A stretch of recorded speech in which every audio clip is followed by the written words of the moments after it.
ఈ ప్రత్యేకమైన సమయంలో మనము దేవుని వాక్యము కొరకు ఎదురు చూస్తూ ఉన్నాం. దేవుని వాక్యము ప్రతి సందర్భానికి, ప్రతి విశేషానికి ఎంతో అమూల్యమైనది. ఈ యొక్క ఉదయకాల సమయంలో గనులైన దైవజనులు మన మధ్య ఉండటం మనకి చాలా ఆశీర్వాదకరం. ఈ కార్యక్రమానికి గొప్ప దీవెనగా భావిస్తున్నాను. దయచేసి కొద్ది నిమిషాలు అందరూ నిశ్శబ్దం పాటించమని, దేవుని వాక్యమందు మనస్సు ఉంచమని కోరుతూ ఉన్నాను. ఈ యొక్క సమయం కొరకు ఏర్పాటు చేయబడిన గనులైన దైవజనులు హైదరాబాద్ ప్రాంతం నుంచి మన మధ్యకి క్షేమంగా ప్రభు చేర్చిన తన దాసులు ఎఫ్ఎఫ్రా మినిస్ట్రీస్ యొక్క ఫౌండర్ అయినటువంటి దైవజనులు రెవరెండ్ ఎఫ్ఎఫ్రా గారిని ప్రేమతో ఆహ్వానిస్తున్నాను. వారు వస్తుండగా చప్పట్లు కొడుతూ వారికి ఆహ్వానం తెలియపరచుదాం. వారు దేవుని వాక్యాన్ని అందిస్తారు.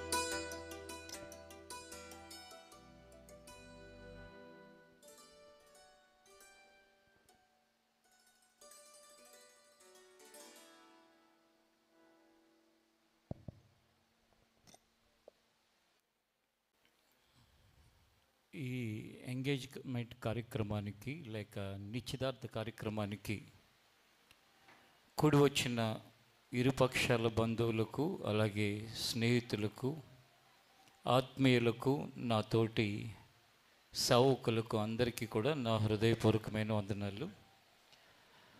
నన్ను ఇక్కడికి ఆహ్వానించిన నతానియేలు గారికి, వారి కుటుంబానికి ప్రత్యేకమైన వందనాలు. ఇక్కడ నిశ్చితార్థ కార్యక్రమానికి వచ్చిన మీలో ఎవరైనప్పటికీ కూడా అని ఎందుకంటున్నానంటే, ఆల్రెడీ చర్చికి వెళ్ళటం అలవాటైన వాళ్ళకి ఇవన్నీ చూస్తూనే ఉంటారు. పాటలు పాడటం, వాళ్ళు వచ్చి వాక్యం చదవటం, ఇంకొకళ్ళు వచ్చి ఏదో చేయటం, ఇవన్నీ. కానీ మీలో చర్చి అలవాటు లేని వాళ్ళు, ఏంట్రా మావాడు ఆ మతంలో దిగాడు, ఆ మతంలో దిగబట్టి ఈ కార్యక్రమాలన్నీ ఇక్కడ జరుగుతున్నాయి, వచ్చి కూర్చోవలసి వచ్చింది, ఏంటి వీళ్ళంతా ఏదేదో చేస్తున్నారు అని చెప్పి అనుకోకండి. వాస్తవంగా తెలియనప్పుడు అందరం అలాగే అనుకుంటాం. నాకు 12 సంవత్సరాల వయసులో మా అమ్మ కూడా యేసు ప్రభుని తెలుసుకుంది. తెలుసుకోవటానికి ముందు మా అమ్మమ్మ వాళ్ళు యేసు ప్రభుని నమ్ముకున్నారు. మా అమ్మ నమ్ముకోవటానికి ముందు 1 సంవత్సరం ముందు నమ్ముకుంటే మా అమ్మ వాళ్ళ ఇంటికి వెళ్ళటం మానేసింది. ఎందుకంటే మా అమ్మ ఒక పూజా కార్యక్రమం చేసుకుంటే వాళ్ళు రాలేదని చెప్పి మా అమ్మమ్మ మేనమామలు అసలు వాళ్ళ ఇంటికి వెళ్ళటం మానేసింది. చిన్నతనంలో అది నాకు తెలిసిన మొట్టమొదటి విషయం. ఆ రోజుల్లో పట్టుదలలు తల్లిగారి ఇంటి మీద అంత పెద్దగా ఉండేవి కాదు. కాబట్టి 6 నెలలు పట్టుదలగా ఉంది వెళ్లకుండా. తర్వాత అమ్మ వాళ్ళ ఇంటికి వెళ్ళాలని చెప్పేసి ఆ కోపం పోయి వెళ్ళింది. మా అమ్మ వస్తుందని చెప్పి వాళ్ళు ఏం చేశారంటే ఒక చిన్న ప్రార్థన ఏర్పాటు చేసుకున్నారు. ఆ ప్రార్థనకి మా అమ్మకి తెలియదు. వెళ్ళేసరికి అక్కడ ప్రార్థన ఏర్పాటు చేసి ఆ ప్రార్థన జరుగుతుండగా ఆ ఒక్క రోజులోనే మా అమ్మ వాక్యం విని ప్రభువుని అంగీకరించడం జరిగింది. అలాగే మీలో ఇప్పటి వరకు ఎప్పుడైనా మీరు నాలాగా వాక్యం చెప్పేవాళ్ళు, మీరు చేసుకునే పూజలు కానీ, మీరు చేసుకునే ఆరాధనలు కానీ దూషించి మిమ్మల్ని ఏమైనా అవమానపరిచి ఉంటే కనుక వారి తరపున నేను క్షమాపణ అడుగుతున్నాను. ఎందుకంటే ఈ బైబిల్ గ్రంథం ఎవరిని దూషించమని చెప్పలేదు, ఎవరిని అవమానించమని చెప్పలేదు. ఈ గ్రంథంలో ఉన్న దేవుడు ఏం చెప్తున్నాడంటే, నిన్ను వల్లే నీ పొరుగువాడిని ప్రేమించు అని చెప్తున్నాడు. అంటే నిన్ను వల్లే నీ పొరుగువాడిని ప్రేమించమంటే బైబిల్ పట్టుకున్న వాళ్ళని ప్రేమించమని కాదు, నిన్ను వల్లే నీ పొరుగు వాళ్ళు ఎవరైనా సరే వారిని ప్రేమించమని చెప్పాడు. ఈ విషయాన్ని గ్రహించి మీ హృదయంలో ఏదైనా బాధ కనుకుంటే దాన్ని తీసివేసి ఈ నిశ్చితార్థ కార్యక్రమంలో దేవుని యొక్క వాక్యాన్ని వినాలని కోరుకుంటున్నాను.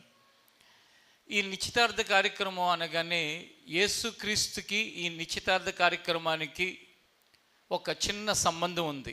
ఏంటంటే యేసుక్రీస్తు పుట్టిన విధానం ఏంటి అని గనక మనం బైబిల్ని చూస్తే, ఆయన పుట్టిన విధానం ఏంటంటే, ఇలాగే మన జీవరత్నారెడ్డి అలాగే ఓఫిర్ రాణి ఇలాగే యవనస్తులైన ఇద్దరు అబ్బాయికి అమ్మాయికి ప్రదానం చేశారు. అంటే ఎంగేజ్మెంట్ చేశారు, నిశ్చితార్థం చేశారు. నిశ్చితార్థం చేసిన తర్వాత నిశ్చితార్థ కార్యక్రమం అయిపోయింది. వాళ్ళ పేర్లు ఏంటంటే మరియా, యోసేపు.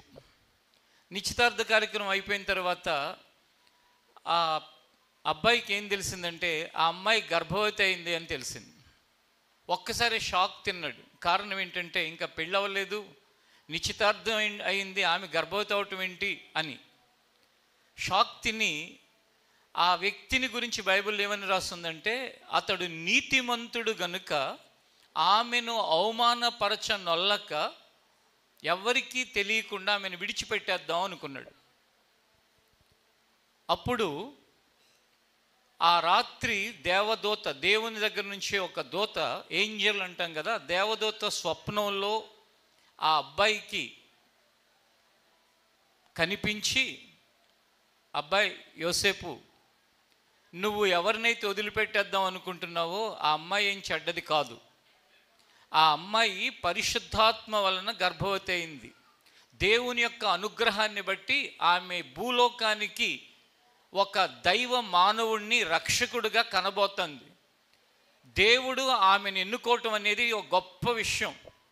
అది మానవ చరిత్రలోనే ఒక ప్రత్యేకమైన ఘట్టం. కాబట్టి ఆ అమ్మాయిని వదిలిపెట్టబాకు, ఆ అమ్మాయి తప్పేమీ లేదు, జాగ్రత్తగా ఆ అమ్మాయిని కుమారుణ్ణి కనే వరకు జాగ్రత్తగా చూచుకో అని చెప్పి దేవదూత ద్వారా దేవుడు చెప్పించాడు. ఆ అబ్బాయే యేసుక్రీస్తు. దేవుని యొక్క అనుగ్రహం ద్వారా ఆమె గర్భవతి అయింది.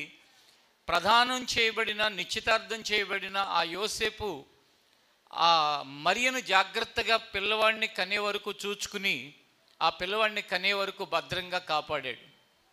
చూడండి, ఇక్కడ మనకు అర్థమవుతున్న విషయం ఏంటంటే ఆ నిశ్చితార్థంలో ఉన్న అబ్బాయి నీతిమంతుడు గనుక అని ఉంది. అంటే వివాహ బంధాలలో పెండ్లి కుమారుడైనా లేక పెండ్లి కుమార్తె అయినా నిశ్చితార్థ కార్యక్రమంలో ఎవరిని దేవుడు నిర్ణయించి ఆ నిశ్చితార్థం ద్వారా వాళ్ళని నిర్ణయిస్తాడో వాళ్ళు, అబ్బాయి అమ్మాయి, వాళ్ళ జీవితంలో ఉండవలసిన విధానం ఏంటంటే, లోకంలో మనుషులు రకరకాలుగా మారిపోయారు. 40 సంవత్సరాల క్రితం మా చిన్నతనంలో ఉన్న పరిస్థితులు ఇప్పుడు అసలు సంబంధం లేదు. ఇప్పుడు ఏదైనా అవసరం ఉంటే తప్ప అసలు మనుషులు మాట్లాడట్లా. అంతా పూర్తిగా స్వార్థం, మరో ప్రక్కన నటన. ఇలాంటి పరిస్థితుల మధ్యలో మనం కూడా ఆ విధానంలో కొట్టుకుని పోవటానికి వీలు లేదు. కారణం ఏంటంటే బైబిల్ నిన్న నేడు యుగయుగములకు ఒకటే రీతిగా ఉంది. 2000 సంవత్సరాల క్రితం ఈ భూమి మీదకి యేసుక్రీస్తుని తండ్రి అయిన దేవుడు పంపించింది దేని కొరకంటే మానవుని యొక్క జీవన విధానంలో ఒక నీతిని, సత్యాన్ని, ఒక క్రమమును నేర్పటానికి దేవుడు యేసుక్రీస్తుని పంపించాడు. కాబట్టి ఆ పంపించిన దేవుడు కాలమును బట్టి మారేవాడు కాదు. పంపించిన దేవుని యొక్క విధానాలు యుగాలను బట్టి మారేవి కాదు. పంపించిన దేవుడి యొక్క పద్ధతి మనుషులను బట్టి మార్చుకునేది కాదు. అందుకే 40 సంవత్సరాల క్రితం ఉన్న వాళ్ళకైనా దేవుని యొక్క సందేశం ఒకటే. ఈ కంప్యూటర్ యుగంలో లేక ఈ టెక్నాలజీ యుగంలో ఉన్న మనుషులకైనా అదే దేవుని సందేశం. ఏది ఆ దేవుని సందేశం? నినువలేని పొరుగువాడిని ప్రేమించనే సందేశం. అలాగే ఆ నీతిమంతుడైన యోసేపు నిశ్చితార్థ కార్యక్రమానికి వచ్చి ఏ విధంగా అయితే నీతిమంతుడిగా తన ప్రవర్తనలో ఉన్నాడో అదే సందేశం ఇప్పుడున్న అబ్బాయిలకైనా ఎవరికైనా అదే సందేశం. కాబట్టి ఈ నిశ్చితార్థ కార్యక్రమంలో నీతిమంతుడిగా తన యొక్క జీవితాన్ని ముందుకి కొనసాగించినట్లు ప్రభువైన యేసుక్రీస్తు జననమప్పుడు ఆయన తండ్రిగా ఉన్న యోసేపు ఏ విధంగా అయితే ఉన్నాడో అలాంటి ఒక ప్రవర్తన తమ్ముడు జీవరత్నరెడ్డికి దేవుడు కలుగు చేయాలి. ఈ లోకంలో మనం చూసేది ఏంటో తెలుసా? ఎంత ఆస్తి ఉంది. మనం అంటే అందరం అని కాదు, సమాజంలో ఎక్కువ మంది. లేకపోతే బాగున్నాడా? మా చిన్నతనంలో ఇట్లా ఫ్లెక్సీలు ఇవన్నీ ఉండేవి కాదు కాబట్టి పెళ్లి దగ్గరికి వెళితే కానీ వాళ్ళు ఎలా ఉన్నారని తెలిసేది. బాగా 12-13 సంవత్సరాలు ఇప్పుడు ఏం చెప్పేవాళ్ళు అంటే ఇంట్లో అమ్మాయి పెళ్లి కూతురు బాగుందా, పెళ్లి కొడుకు బాగున్నాడా అని అడిగేవాళ్ళు. అప్పుడు అక్కడ లోపలికి వచ్చి నాకు చూసి అప్పుడు ఎవరు బాగున్నారో చెప్పేవాళ్ళు. ఇప్పుడైతే ఏంటంటే ఎంగేజ్మెంట్కి, వివాహానికి అయితే ఇంకా అసలు మనం వెళ్ళి చూడక్కర్లా, బయటే అంతా మనకు కనపడుతుంది. ఇప్పుడు డబ్బు, లేకపోతే రూపం, లేకపోతే హోదా, అధికారం, ఇవి లోకానికి ముఖ్యమైనవి. కానీ సృష్టించిన సృష్టికర్త అయిన దేవుని యొక్క సందేశ ప్రకారం అయితే ఆయనకి ముఖ్యమైనది ఏంటంటే నీ యొక్క హృదయం ముఖ్యమైనది. డబ్బు, రూపం లేక హోదా కంటే నీ హృదయం. ఎందుకంటే డబ్బు నీ దగ్గర ఎంత ఉన్నా నువ్వు ఎవరికేవో, ఎవరి దగ్గర ఎంత ఉన్నా వాళ్ళు నీకేమివ్వరు, ఉందని అనుకోవటానికే. అందం అనేది బాగున్నాడు అనుకోవటమే, కానీ అందం ద్వారా మనం సంతోషంగా ఉండలేం. అలాగే హోదా, అధికారం, ఆ అధికారం వలన ఇంకెంతో కొంత ఏదైనా వస్తే గర్వం, అహంకారం వస్తాయి, కానీ దానివలన నీకేం ఉపయోగం ఉండదు. నువ్వు అనుకుంటావు నాకు తెలిసిన వాళ్ళు మినిస్టరు, నాకు తెలిసిన వాళ్ళు చీఫ్ మినిస్టరు, నాకు తెలిసిన వాళ్ళు ఎమ్మెల్యే గారి ఇంటికి నేను వెళ్ళిపోగలను, ఇలా అనుకుంటావు, కానీ దానివల్ల ఉపయోగం లేదు. కానీ మంచి హృదయము కలిగిన వ్యక్తి నీకొక కొడుకుగా, నీకొక అల్లుడుగా, నీకొక కూతురుగా, నీకొక కోడలుగా, నీకొక తమ్ముడుగా, అన్నగా ఉంటే, లేక నీకొక స్నేహితుడిగా ఉంటే, ఆ మంచి హృదయం గల వాళ్ళు గనక నీకు తల్లి అయితే, తండ్రి అయితే, అన్నదమ్ములైతే, భర్త అయితే, భార్య అయితే, కోడలైతే, అల్లుడైతే, నీ జీవితకాలం అంతా నువ్వు గుడిమే చేసుకుని హాయిగా ఉండొచ్చు. ఎందుకంటే వాళ్ళ వలన నీకు ఎటువంటి అపాయము, నీకు ఎటువంటి ఆపద ఉండకపోగా వాళ్ళ వలన నీకు నెమ్మది, క్షేమం, నువ్వు ఎప్పుడైనా భయంతో, ఆందోళనతో ఉంటే ఆదరణ, ధైర్యం వాళ్ళని బట్టి నీకు కలుగుతాయి. కాబట్టి ఈ నిశ్చితార్థంలో యోసేపు ఏ విధంగా అయితే నీతిమంతుడై తన యొక్క జీవితంలో ఉన్నాడో, అలాగే ఇక్కడ వరుడుగా వచ్చిన కుమారుడు జీవరత్నరెడ్డి యొక్క జీవితం ద్వారా ఏ కుటుంబంలోకి అయితే వస్తున్నాడో ఆ కుటుంబ సభ్యులు, దైవ సేవకులు, ఒకరోజు నేను పెండ్లి మాట్లాడుకుంటున్నారు, ఇంకా పూర్తిగా నిర్ణయం అవ్వలేదు. అప్పుడు ఒకరోజు పిలిచి హైదరాబాద్లో అడిగాను, ఏంటి ఇలా పెళ్లి సంబంధం వచ్చిందంట కదా అని అడిగితే, అవునన్నా వచ్చారు అని చెప్పాడు. చెప్పి ఆయన మాట్లాడుతున్న మాటలు విన్నప్పుడు దేవుని యొక్క సేవకుల పట్ల ఎంతో గౌరవభావం, దైవ సేవకులు గారి కుటుంబం అంటండి, వాళ్ళ పాపని వచ్చారండి, ఇలా చెప్పాడు. నేను చెప్పవలసిన కొన్ని విషయాలు ఆయనకి చెప్పాను. ఆయన యొక్క ప్రవర్తన ద్వారా వీరి యొక్క జీవితకాలం అంతా కూడా వీరి కుటుంబానికి కానీ, వీరి రక్త సంబంధులకు కానీ, నేను ఒక ప్రశ్న వేశాను. ఆ ప్రశ్న వెళ్ళి వాళ్ళ అమ్మగారికి చెప్పాడంట. చెప్తే వాళ్ళ అమ్మగారు కూడా నేను వేసిన ప్రశ్న వాక్యానుసారమైంది. ఏమని ప్రశ్న వేశానంటే, పెళ్లి చేసుకోవటానికి నిర్ణయించుకుంటున్నావు కదా అబ్బాయి, పెళ్ళైపోయిన తర్వాత మీ అమ్మగారు ఎక్కువ, మీ భార్య ఎక్కువ, ఇద్దరికి గొడవ అయితే నువ్వు ఎవరి వైపు ఉంటావు అని అడిగాడు. అడిగితే ఇద్దరి వైపు అన్నాడు. ఫస్ట్ ఇద్దరి వైపు అన్నాడు. మరి ఇద్దరి వైపు అంటే ఇద్దరికి పట్టలేదు, మరి ఏం చేస్తావు అన్నా. సర్ది చెప్తానన్నాడు. అయినా పట్టలే, ఏం చేస్తావు అన్నా. కొంతసేపు ఆలోచించాడు. ఆలోచించిన తర్వాత నేను చెప్పాను, అంతకుముందు పెండ్లి అయ్యే వరకే మీరు, మీ అమ్మ, నాన్న ఒక కుటుంబం. పెండ్లి అయిన తర్వాత నువ్వు, నీ భార్య ఒక కుటుంబం, మీ అమ్మగారు, మీ నాన్నగారు ఒక కుటుంబం. నీకు చెల్లెళ్ళున్నా, అన్నలున్నా, అక్కలున్నా కుటుంబాలు వేరిక. కానీ కలిసి అందరూ ఉండాలనుకుంటే ఉండొచ్చు. అందరి మాట ఒకటే అనుకుంటే ఆనందంగా, సంతోషంగా, ఒకళ్ళేంటి, ఇద్దరేంటి, 10 మంది అయినా ఉండొచ్చు. కాబట్టి నీ భార్య, నువ్వు ఏక శరీరం, మీ నాన్నగారు, మీ అమ్మగారు ఏక శరీరం. ఈ ప్రపంచంలో ఎవరైనా అంతే. కానీ ఈ సత్యం అందరికీ రుచించదు. ఈ సత్యం దేవుని వాక్యాన్ని చెప్పేవాళ్ళకి కూడా రుచించదు, వినేవాళ్ళకి రుచించదు.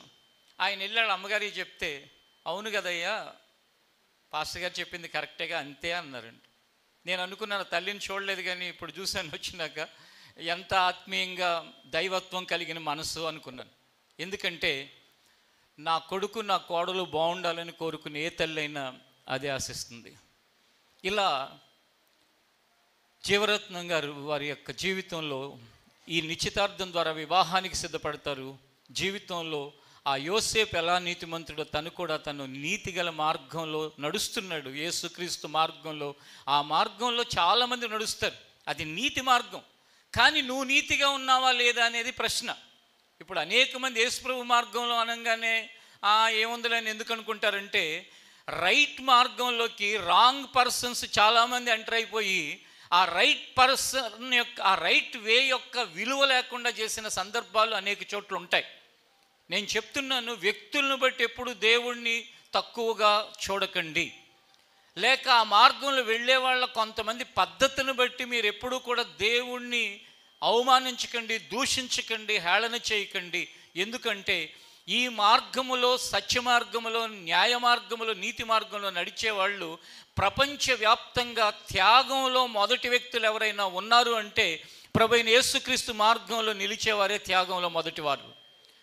ఈ భూమండలం అంతటిలో ఎక్కడ మీరు చూచినా సరే నీతి అనేది లోతుగా హృదయం లోపల అంటే ఏంటో తెలుసా?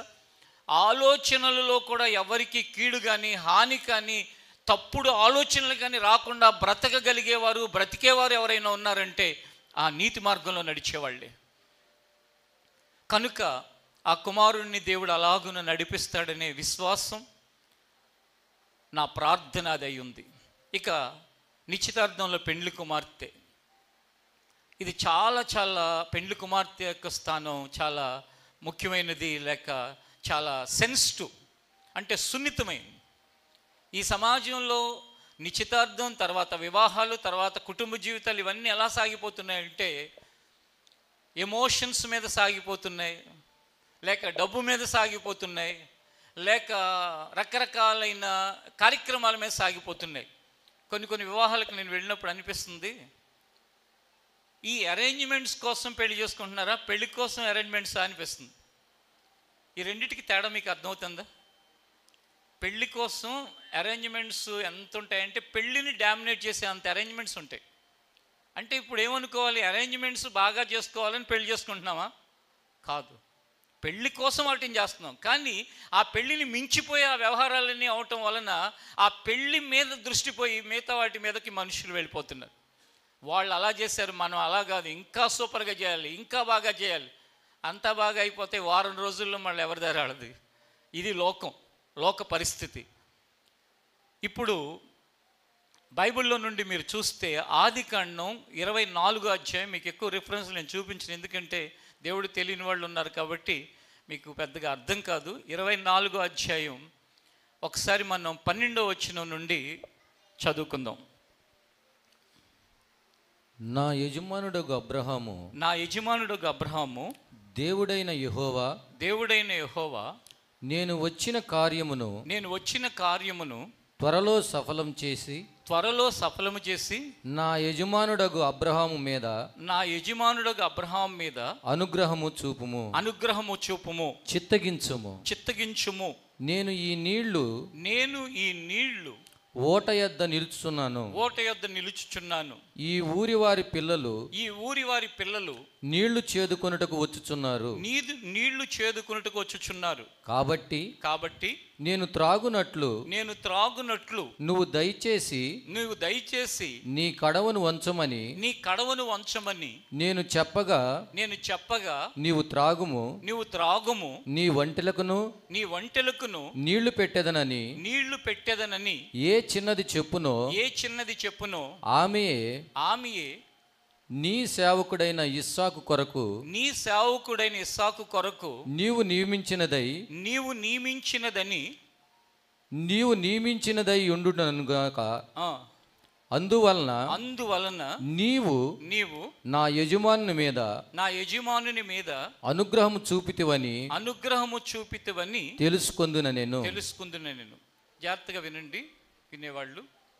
ఒకరోజు ఒక గొప్ప ధనవంతుడు వాళ్ళ అబ్బాయికి పెళ్లి చేయాల్సిన వయసు వచ్చినప్పుడు ఏం చేశాడంటే తన ఇంట్లో ఉన్న ఒక సేవకుడిని పిలిచి, ముఖ్యమైన వ్యక్తిని పిలిచి ఏమన్నాడంటే, మా అబ్బాయికి పెళ్లి చేయాలి కదా, నువ్వు వెళ్ళి ఇదిగో మేము పెరిగిన ప్రాంతం ఉంది, అక్కడ మా బంధువులు ఉన్నారు, వారిలో దేవుడు నిర్ణయించిన అమ్మాయిని తీసుకునిరా, దేవుడు నీకు తోడుగా ఉంటాడు, దేవుడు నీకు చూపిస్తాడు, తీసుకురా అని పంపించాడు. పంపిస్తే మీరు జాగ్రత్తగా వినాలి, ఎందుకంటే అసలు ఇలా సాధ్యమవుతుందా, ఇలా కూడా జరుగుతుందా అనిపిస్తుంది మనకి. ఎందుకంటే ఎవరో వేరే వ్యక్తి మీద, ఇతనికి చాలా ధనం ఉన్నప్పటికీ కూడా వేరే వ్యక్తి మీద ఎలా పెట్టేశాడు ఈ బాధ్యత? ఎలా పెట్టాడంటే, దేవుడు నేను పంపిస్తున్న వ్యక్తికి తోడై ఉండి ఆలోచనలు ఇచ్చి నాకు ఎవరు సూట్ అవుతారో, ఎవరు నాకు సరైన వారో వారిని దేవుడు పంపిస్తాడు, నిర్ణయిస్తాడని నిశ్చయించుకున్నాడు. నిర్ణయించుకుని పంపిస్తే వెళ్ళిన వ్యక్తి కూడా మామూలు వ్యక్తి కాదు. వెళ్ళి ఏం చేశాడో తెలుసా? ఏమని ప్రార్థన చేశాడంటే, దేవుణ్ణి ఎరిగిన వాళ్ళకంటే ఎరగనాళ్ళకి ఇది చాలా నచ్చుతుంది. ఎందుకంటే మీకు పెద్దగా బైబిల్ విషయాలు ఎక్కువ తెలియదు కాబట్టి ఇది చాలా చాలా ఆశ్చర్యంగా అనిపిస్తుంది. ఏమని ప్రార్థన చేశాడో తెలుసా? బావి దగ్గర నుంచుని నీళ్లు పట్టుకోవటానికి వస్తారు కదా ఊరిలో ఉన్న పిల్లలందరూ. వచ్చినప్పుడు నేను ఒక అమ్మాయిని చూసి అడుగుతాను, నాకు నీళ్ళు ఇవ్వమ్మా, నీ కడవను వంచి నాకు నీళ్లు పోయమ్మా అని అడుగుతాను. ఏ అమ్మాయి అయితే నీకే కదయ్యా, నువ్వు ఒంటెలు తీసుకొచ్చావు కదా, ఆ ఒంటెలకు కూడా నీళ్లు పోస్తానంటుందో ఆ అమ్మాయి నా యజమానుని కొడుక్కి భార్యగా దేవుడు నిర్ణయించాడని అనుకుంటాను అని ఒక సూచన పెట్టుకున్నాడు, ఒక సైన్. ఈ రోజుల్లో ఏం పెట్టుకుంటారు సైను? పెళ్ళిళ్ళకి వెళ్తూ ఉంటారు. వెళ్ళి మన అబ్బాయి రంగు ఆ అమ్మాయి రంగు ఒకటేనా, ఎంత ఆస్తుంది వీళ్ళ వెనకాల, లేకపోతే ఏ ఉద్యోగం చేస్తున్నాడు, వీళ్ళ అమ్మా నాన్న ఏం చేస్తారు, ఇద్దరు ఆడపిల్లలు అయితే వాళ్ళ వెనక వచ్చేదంతా మనకే ఉంటుంది, లేకపోతే ఒకటి ఆడపిల్ల అయితే అసలు ఇద్దరికి కూడా కాదు మొత్తం మనకే ఉంటుంది. ఇలాంటి ప్లాన్లు వేస్తూ ఉంటారు చాలామంది. కానీ ఇక్కడ ప్లాన్ ఏంటో తెలుసా? నాకు నీళ్ళు ఇమ్మని అడిగితే నా ఒంటెలకు కూడా నీళ్లు పోస్తానని ఎవరు చెప్తారో ఆ అమ్మాయి నా యజమానికి కోడలుగా ఉండాలి, నా యజమాని కొడుక్కి భార్యగా ఉండాలనుకున్నాడు. అనుకున్నట్టుగానే ఆ బావి దగ్గర నుంచున్నాడు. ఆడపిల్లలు వస్తున్నారు. లోపల ఒక అమ్మాయిని చూసినప్పుడు అనిపించింది, అమ్మ కడవ వంచి కొంచెం నీళ్లు పోయమ్మా అని అడిగాడు. అడిగితే ఆమె నీళ్లు పోసి అడగకుండానే ఒంటెలకు కూడా నీళ్లు పోస్తానంది. ఒంటెలు నీళ్ళు ఎన్ని తాగుతాయి అనుకుంటున్నారు మీరు? ఎవరికైనా తెలుసా? 200 లీటర్ల నీళ్ళు తాగుతాయి ఒక్కొక్క ఒంటె. ఆయన తీసుకొచ్చిన ఒంటెలు 10. అంటే ఎన్ని నీళ్ళు పోయాలో చూడండి. మామూలుగా రోజు తాగాల్సిన అవసరం లేదు. వాటికి దప్పిక గనక అయిందంటే మాత్రం 200 లీటర్స్ తాగుతాయి. 10 ఒంటెలను తీసుకొచ్చాడు. ఆ ఒంటెలన్నిటికీ కూడా నీళ్లు పోయటానికి సిద్ధమై ఆ అమ్మాయి రెబ్కా అంగీకరించింది. అప్పుడు వెంటనేనండి ముక్కు కమ్మి కోసం ఒక అరతులం, గాజుల కోసం ఒక 10 తులాలు వెంటనే తన దగ్గర ఉన్న తీసి ఆ అమ్మాయికి ఇవ్వటానికి సిద్ధమైపోయాడు. ఆ అమ్మాయిని నిర్ణయించేసుకున్నాడు. మళ్ళీ అప్పుడు మనలాగా ఫోన్లు లేవు, సెల్ ఫోన్లు. ఇక్కడ ఒక అమ్మాయి ఉంది, ఓకే చేయమంటారా వద్దంటారా, ఇట్లా ఉంది అట్లా ఉంది, ఏం లేవు. ఆయన వెళ్ళేటప్పుడే చెప్పి పంపించాడు. ఏమనంటే, నువ్వు ఎవరిని నిర్ణయిస్తావో నా దేవుడు దాన్ని నీకు ఆలోచన కలిగిస్తాడు, నీతో కూడా ఉంటాడు. ప్రార్థన చేసి పంపించాడు. పంపించినట్లుగానే ఆ అమ్మాయి, అంటే దీంట్లో ఏం అర్థమవుతుంది? చక్కటి సేవాభావం కలిగిన అమ్మాయి కనుక చిన్నది రెబ్కా ఎప్పుడైతే అబ్రహాముకి కోడలుగా ఇస్సాకుకు భార్యగా వచ్చిందో ఆ ఇల్లు ఇంకనూ ఆశీర్వదించబడి వేవేళ్ళకి తల్లిగాను ఆశీర్వాదకరమైన కుటుంబంగాను మార్చబడింది. అలాగే ఈ కుటుంబంలో నుండి చిన్నది ఓఫిరాణ్ణి ప్రభు యొక్క ఆ సేవాభావాన్ని కలిగి దేవుడు ఏ ఇంటికి పంపిస్తున్నాడో ఆ ఇంటిలో వారి రక్త సంబంధులలో, వారి బంధువులలో ఎందరో ప్రభువుని ఎరగని వారు ఆ ప్రేమను తను చూపించి ఆ ప్రేమ ద్వారా అనేక ఆత్మలను సంపాదించే దీవెన గల తల్లిగా దేవుడు మార్చునుగాక. ఎందుకంటే యేసుక్రీస్తుని ఎరిగిన ఆ మార్గం నడిచే నాకు నాలాంటి వాళ్ళకి ఉండే తపనేంటో తెలుసా? ఈ భూమి మీద ఉన్న మనుషులందరూ కూడా యేసయ్య ప్రేమను హృదయంలో కలవారై భూలోకమంతా భూమండలమంతా శాంతి సమాధానాలు కలిగి ఉండాలని, మనుషులందరూ కూడా ఆ పరలోక రాజ్యములో దేవునితో కూడా నివసించటానికి వారు సిద్ధమవ్వాలని, ఈ లోకంలో కుట్రలు కుతంత్రాలు స్వార్థం ఇవన్నీ కూడా పూర్తిగా తొలగిపోవాలని. ఇప్పుడు నేను మీకు చెప్పక్కర్లే, మీరు అందరూ చూసే విషయాలే. సొంత అన్న చెల్లి ఉంటారు, లేకపోతే అక్క తమ్ముడు ఉంటారు, చిన్నప్పుడు కలిసి పెరుగుతారు. ఈ సంపదలు ఎక్కువైపోయి, భూముల రేట్లు పెరిగిపోయి, డబ్బు విపరీతంగా ఎక్కువైపోయి ఇష్టం వచ్చినట్టు కోర్టుల్లో కేసులు వేసుకోవటం, గొడవలు పడటం, ఒకళ్ళ ముఖం ఒకళ్ళు చూసుకోకపోవటం, ఒకళ్ళ ఇంటికి ఒకళ్ళు వెళ్ళకపోవటం, ఈ పిచ్చి పిచ్చి కార్యక్రమాలను చూస్తే చాలాసార్లు మనసంతా బాధేసేస్తుంది. ఎందుకంటే మానవ జన్మకి ఇవేం దరిద్రాలరా బాబు. ఈ జీవితం ఉండేది కొద్ది సంవత్సరాలు. ఈ కొద్ది సంవత్సరాలు ఈ కొట్లాటలు ఏంటి, ఈ కేసులు ఇట్లా నడుస్తూనే ఉంటాయి. వీళ్ళు వెళ్ళిపోతారు, ఈ భూమిని వదిలిపెట్టి వెళ్ళిపోతారు. అయినా నడుస్తూనే ఉంటాయి, అయినా ఎవరు వదలరు, అయినా ఏ గొడవ పెట్టుకోరు, ఏ గొడవలు మానరు. కానీ ఈ యేసుక్రీస్తుని కనుక విశ్వసిస్తే ఒకవేళ ఏదైనా నష్టం కలిగిన సరేలే గొడవ ఎందుకు పోని అని చెప్పి సర్దుకుపోయే ఒక మనస్సుని యేసుక్రీస్తు ద్వారా మనుషులకి అనుగ్రహిస్తాడు. మా అమ్మకి 5 అన్నలు. మాది కూడా మీ ప్రక్క జిల్లా కాకుండా పక్కన కంబైన్డ్ డిస్ట్రిక్ట్స్లో కృష్ణా జిల్లా మాది. మేము ఇప్పుడు హైదరాబాదు, సేవంత హైదరాబాద్, కానీ మా పుట్టిన ప్రాంతం కృష్ణా జిల్లా.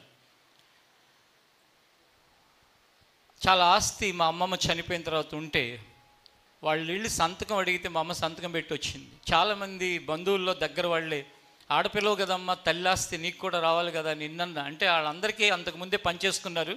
మా అమ్మమ్మ ఆస్తి ఉన్నా సరే మాకు చిల్లి గవ్వ కూడా అక్కర్లేదు, ఎందుకంటే దేవుడు మాకు అన్నీ ఇచ్చాడు. దేవుని యొక్క ప్రేమ, దేవుని యొక్క కృప కంటే గొప్పవేవీ లేవు అని. వాళ్ళ అన్నల్లోనే కొంతమంది అమ్మాయి వీళ్ళందరూ ఇట్లా స్వార్థంగా చేస్తున్నారు అట్లా ఇట్లా చాలామంది అన్నారు. అవన్నీ ఎవరిని అనుకున్నా, ఎందుకంటే ఈ భూమి మీద ఉన్న కొద్ది రోజులు ప్రేమ, ఆప్యాయత, అనురాగాలు కలిగి దేవుడిచ్చిన బంధాలే కానీ, దేవుడిచ్చిన ఆత్మీయతే కానీ, దేవుడిచ్చిన సహోదరత్వమే కానీ, లేక స్నేహమే కానీ, ఇవన్నీ ఉండాలి. కానీ ఏంటండి ఇవన్నీ? కాబట్టి అవి ఎప్పుడు కలుగుతాయి అంటే దేవుని యొక్క వాక్యము ద్వారా ఒక వ్యక్తి జీవించడం ప్రారంభిస్తే. చాలామందికి వాక్యాలు తెలుసు, చాలామంది వాక్యాలు చెబుతారు, చదువుతారు, వింటారు, కానీ వాక్యము ద్వారా జీవించడం అనేది ముఖ్యమైన విషయం. వీరిరువురు కూడా వివాహం జరిగిన తరువాత కుటుంబంగా మార్చబడతారు. వారికి మొట్టమొదట వారి యొక్క జీవితంలో ఉండవలసిన పునాది ఏంటంటే ప్రభువైన యేసుక్రీస్తు పునాదిగా వారి జీవితం కట్టబడాలనేది దేవుడు కోరుకుంటున్నాడు. కనుక ఎప్పుడైతే ఆ అమ్మాయి అలా చెప్పిందో, కడవ తనకి నీళ్లు పోసింది, ఆ ఎలియాజర్ అనే ఆయనతో పాటు అక్కడున్న ఒంట్లు కూడా నీళ్లు పోసింది. వెంటనే వాళ్ళు అమ్మాయి ఎక్కడ ఉంటామంటే ఇంటికి తీసుకెళ్ళిన తర్వాత వాళ్ళ పెద్దవాళ్ళతో కూడా మాట్లాడి ఆ అమ్మాయిని తీసుకుని ఆ నిశ్చితార్థ కార్యక్రమం లాంటిదే వీళ్ళు ఇవ్వాల్సినవన్నీ ఇచ్చి, బైబిల్ ఏమని రాస్తుంటుందంటే అతను చాలా విలువైన వస్తువులు తీసుకెళ్ళాడంట ఆ వ్యక్తితో పాటు. ఎందుకంటే ఆ అమ్మాయిని నిర్ణయించుకుని తీసుకురావటానికి బంగారం ఇచ్చాడు, తను కావాల్సినవన్నీ ఇచ్చి తీసుకొచ్చాడు. ఈ రోజుల్లోనేమో అమ్మాయి వాళ్ళు ఏమిస్తారు అని చెప్పేసి గొడవలు పెట్టుకుంటారు లోకంలో. మనకు ఒక దురాచారం ఉంది, అదేంటంటే కట్నాలు. మా చర్చిలో కనుక దేవుని యొక్క పనిలో ఉన్నాళ్ళు ఎవరైనా పరిచారకులు దగ్గర 150 మంది ఉంటారు. ఎవరైనా ఆడపిల్లల దగ్గర కనుక డబ్బులు తీసుకుంటే కనుక ఇంకా ఆ పనిలోంచి పక్కన పెట్టేస్తాం వాళ్ళు. ఎవ్వరు ఏమీ అడగటానికి వీల్లేదు. వాళ్ళ దగ్గర ఆ పిల్లలతో ఏదైనా ఉండి ఇస్తే తీసుకోవచ్చు, కానీ నాకు ఎంత కావాలి, నాకు ఎంత చేయాలి, అంత చేయాలి, ఇవన్నీ అసలు ఒప్పుకోం. ఇంచుమించు ఇప్పటికి 60 మంది వివాహాలు చేశాను, ఎవరి దగ్గర నుండి ఏమీ తీసుకోలేదు. దానికి వారి రక్త సంబంధులు వీళ్ళ రక్త సంబంధులు ఎంత సంతోషపడతారు. మీ దగ్గరలో ఊరే ఒక ఆయనకి 3 ఆడపిల్లలు, రోడ్డు మీద ఫ్రూట్స్ అమ్ముకుని బతుకుతాడు. పిల్లలు పెద్దాళ్ళు అవుతుంటే గుండె బొరివెక్కిపోతుంది ఆయనకి, ఎలా చేయాలి పిల్లల పెళ్ళిళ్ళు అని చెప్పి. అనుకోకుండా దేవుని మందిరానికి వచ్చాడు. ఇప్పుడు 2 పిల్లల పెళ్ళిళ్ళు, ఒక్క పైసా కూడా కట్నం లేకుండానే అయిపోయిన ఇంకొక అమ్మాయి ఉంది. కాబట్టి జీవితంలో దేవుడు ఆయన వాక్యం అంటే ఏంటో తెలుసా? మీకు కూర్చున్నారు కదా, వింటున్నారు కదా అని వదరగొట్టేసి చెప్పేసి చేసే పనులు మాత్రం ఏ తేడా లేకుండా ఉంటే ఇంకా అసలు ఎందుకు ఈ మార్గంలోకి ఎందుకు రావాలి అసలు? కానీ ఈ మార్గం మానవ జీవితంలో ఉన్న ప్రతి విధమైన దరిద్రాలన్నిటినీ సమూలంగా నిర్మూలించి మనిషిని నీతిమంతుడిగాను, మనిషిని విలువలు కలిగిన వాడిగాను, మనిషిగాను నిలబెట్టగలిగేది దేవుని గ్రంథంలో ఉన్న దేవుని యొక్క మాట. ఎప్పుడైతే ఒక మనిషిగా ఉంటాడో, ముగించే ముందు ఇంకో మాట కూడా చెప్తాను. అదేంటంటే ఈ బైబిల్లో రాయబడిన ఒక మాట ఏంటో తెలుసా? చూస్తున్న మనిషిని ప్రేమించలేని వాడివి చూడని దేవుని ఎలా ప్రేమిస్తావు బాబు అని అడుగుతున్నాడు దేవుడు. ఏ గ్రంథమైనా, ఏ దైవం అనబడే వాళ్ళైనా, ఏ వ్యక్తులైనా, ఏ గొప్పవాళ్ళైనా, మహాత్ములైనా, మహనీయులైనా ఈ మాట చెప్పారా? చూస్తున్న దేవుడు, నువ్వు చూడని దేవుణ్ణి ప్రేమిస్తున్నానని పిచ్చి పిచ్చి పనులన్నీ చేస్తూ ఉంటావు. కనపడుతున్న మనిషినేమో ద్వేషిస్తావు. కనపడుతున్న మనిషిని ద్వేషించి కనపడని దేవుణ్ణి ప్రేమిస్తున్నానంటావు, అబద్ధం. కాబట్టి మొదట నువ్వు చేయాల్సింది ఏంటయ్యా అంటే, దేవుడు చెప్పినట్లుగా నువ్వు కళ్ళతో చూస్తున్న మనుషుని పట్ల ప్రేమను చూపించు. అంటే ప్రేమను చూపించేటువంటి మంచి వాళ్ళ మీద అందరూ ప్రేమగానే ఉంటారు. బైబిల్ చెప్పేది శత్రువును కూడా ప్రేమించు. కనుక వీరిరువురి జీవితం కూడా నీతిమంతుడైన యోసేపు వలె ఒకరు, అలాగే సేవాభావానికి నిదర్శనము, సేవాభావానికి ప్రతిరూపమైన రెబ్కా వలె మరి ఒకరు వారి జీవితంలో ముందుకు కొనసాగి వివాహం ద్వారా వారు జతపరచబడాలని, వారికి ఎవరైతే తల్లిదండ్రులుగా ఉన్నారో, రక్త సంబంధులుగా ఉన్నారో, లేక సంఘంగా ఆత్మీయులుగా సంఘ సేవకులుగా వారి కుటుంబాలుగా ఉన్న వారందరికీ కూడా వీరిని బట్టి ఏం కలగాలంటే సంతోషము, ఆనందము కలగాలి. అంత మాత్రమే కాదు, వీళ్ళ జీవితం రాబోయే కాలంలో వీళ్ళు వివాహం ద్వారా జతపరచబడి ముందుకు వెళ్ళినప్పుడు అనేక మంది వీరిని బట్టి దీవించబడాలి. మనం ఉద్యోగం చేస్తే ఆ ఉద్యోగంలో వచ్చే జీతం ఆ నెల మన పోషణ కోసం సరిపోతుంది. కానీ ఉద్యోగంలో వచ్చే జీతం మనం పోషించబడటానికి సరిపోతే మన హృదయంలో ఉన్న విలువైన ఆస్తి అయిన దైవ ప్రేమ అనేక మంది జీవించటానికి ఆత్మీయంగా అది వీరు వినియోగించాలి. వీరు ఎక్కడున్నప్పటికీ కూడా వీరి ప్రతి మాట, వీరి ప్రతి పని, వీరి ప్రతి నిర్ణయాలు దేవునికి మహిమకరంగా ఉండాలి. ఉంటాయా? ఏమో ఉంటాయా? Very good. ఎందుకంటే మనం ఎవ్వరం కూడా వెళుతూ ఏం తీసుకువెళ్ళాం. వచ్చేటప్పుడు ఒట్టి చేతులతో వచ్చాం, అట్లాగే వెళతాం. కానీ ఏదైనా ఉంటే మన జీవితంలో మనం ఇతరుల కొరకు ఆశీర్వాదకరమైన దీవెనకరమైనవి ఏవైతే ఉన్నాయో అవే మనతో పాటు మన వెంట వచ్చేవి. బైబిల్ ఏమని చెప్తుందంటే ఎవరి క్రియలు వారి వెంట వస్తాయని చెప్తాను. కనుక ఈ నిశ్చితార్థ కార్యక్రమానికి వచ్చిన ప్రతి ఒక్కరికి కూడా దేవుని యొక్క ప్రేమ ద్వారా మీకు దేవుని దీవెనలు కలగాలని, దేవుని యొక్క ప్రేమ ద్వారా మీ కుటుంబాలు, మీ పిల్లలు ఆశీర్వదించబడాలని, మీరు మీ యొక్క ఆరోగ్యాలు క్షేమంగా ఉండాలని వీరి యొక్క నిశ్చితార్థానికి రావటం ద్వారా యేసుక్రీస్తు మీ హృదయములో ఆయన నివసించి యేసుక్రీస్తు యొక్క ఆ నీతి మార్గములో మీ జీవితాలు, మీ కుటుంబాలను కూడా ఆయన నడిపించాలని, ఏదేమైనప్పటికీ కూడా మనందరము కూడా ఈ సమాజంలో దైవ ప్రేమను 10 మందికి పంచే వ్యక్తులుగా బ్రతకాలని నేను మనస్ఫూర్తిగా కోరుకుంటున్నాను. పేరు పేరున మీ అందరికీ ఈ నిశ్చితార్థం ద్వారా దైవ ఆశీస్సులు, దైవ దీవెనలు పరమందున్న దేవుడు సమృద్ధిగా అనుగ్రహించునుగాక. అలాగే వారిరువురి జీవితాలని కూడా ఇక ముందు వివాహము, ఆ తర్వాత జీవితము దీవెనకరంగా ఆశీర్వాదకరంగా నడిపించునుగాక. ప్రార్థన చేసుకుని ఒక్కసారి లేచి నిలబడండి దయచేసి.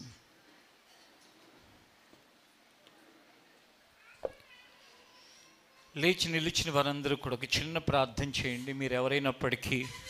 ఎందుకంటే వారిని దీవించటానికి మనం పిలువబడ్డాం కనుక మీరు ఒక మాట సృష్టికర్త అయిన దేవునితో ఒక్క మాట మీరు చెప్తే ఆ సృష్టికర్త వారి మీదకి దీవెనలను కురిపిస్తాడు, కుమ్మరిస్తాడు. ప్రార్థన. పరిశుద్ధుడా, జీవాధిపతి, మీకు స్తోత్రం. యవ్వనుడు జీవరత్నరెడ్డి, యవనస్తురాలు ఓపిర్ రాణి, వారిరువురి యొక్క వివాహం కొరకు ఈరోజు నిశ్చితార్థాన్ని మీరు ఏర్పాటు చేశారు. ప్రభా, ఓపిర్ రాణి వారి తల్లిదండ్రుల సేవలో ఎన్నో సంవత్సరాలుగా ఎంతో వ్యయ ప్రయాసలతో నైనా ఈరోజు ఈ స్థితిలో వారు ఉన్నారు. అలాగే జీవరత్నరెడ్డి వారి తల్లిదండ్రులు నాయన నిన్ను అంగీకరించి నిన్ను ఎరుగని కుటుంబాల్లో నుండి వచ్చి ఎన్నో అవమానాలు, నిందలు పడి నీ కొరకు నిలబడ్డారు. అందును బట్టి వారిరువురిని బట్టి, వారి ఇరువురి కుటుంబాలను బట్టి స్తోత్రాలు తండ్రి. వారిని నిశ్చితార్థ కార్యక్రమం ద్వారా మీరు వివాహం కొరకు సిద్ధపరచబోతున్నారు. అందుకు వందనాలు ప్రభువా. ఈ కార్యక్రమం అంతటిని ఆశీర్వాదకరంగా జరిగించండి. ముఖ్యంగా వారిరువురు యేసుక్రీస్తు అయిన నీ మీద పునాది వేయబడి, బండ అయిన నీ మీద పునాది వేయబడి, ఇసుక మీద వేయబడిన పునాది వలె కాక బండ మీద వేయబడిన పునాది వలె వారి జీవితం రాబోయే కాలంలో ఉండినట్లు సహాయం చేయండి. ఇంకనూ చేయవలసిన ఆ కార్యక్రమం, నిశ్చితార్థ కార్యక్రమంలో జరిగే కార్యక్రమం అంతటిని ఆశీర్వదించండి. వీటితో పాటు ముఖ్యంగా కూడి వచ్చిన వారందరికీ కూడా యేసు క్రీస్తుని నేను కూడా హృదయంలో కలిగి ఆ శాంతిని, సమాధానాన్ని నేను అనుభవించాలి, ఆ విలువలు కలిగి బ్రతికే మార్గంలో నేను కూడా ఉండాలి అనే నిర్ణయం ఇంకా నిన్ను ఎరగని వారు కూడా తీసుకునే భాగ్యాన్ని దయచేయండి. నిశ్చయముగా వీరందరినీ ఈ నీవు ఏర్పాటు చేసిన, నీవు నిర్ణయించిన ఈ రోజుని బట్టి ఆనందించడానికి సహాయం చేయండి.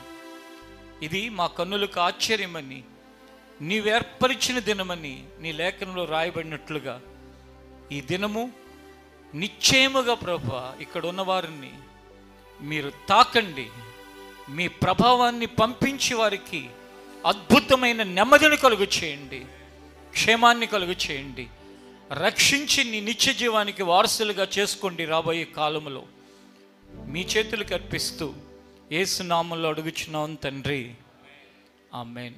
దయచేసి కూర్చోండి.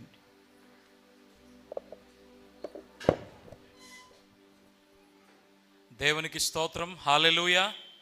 ఒకసారి అందరూ కూడా రెండు చేతులు పైకెత్తి హల్లెలూయా అని చెప్దాం. హల్లెలూయా, హల్లెలూయా.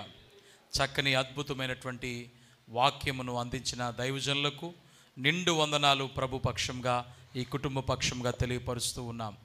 దేవుని యొక్క మాటలను మరి నిశ్చితార్థం కాబడబోతున్నటువంటి బిడ్డలకు, అలాగనే కూడి వచ్చిన మనలో అనేక మందికి సువార్తను బలపరిచే దేవుని వాక్యాన్ని దేవుడు తన దాసుల ద్వారా దయచేసి ఉన్నారు. అందుని బట్టి ప్రభువుని స్తుతిస్తూ ఉన్నాను.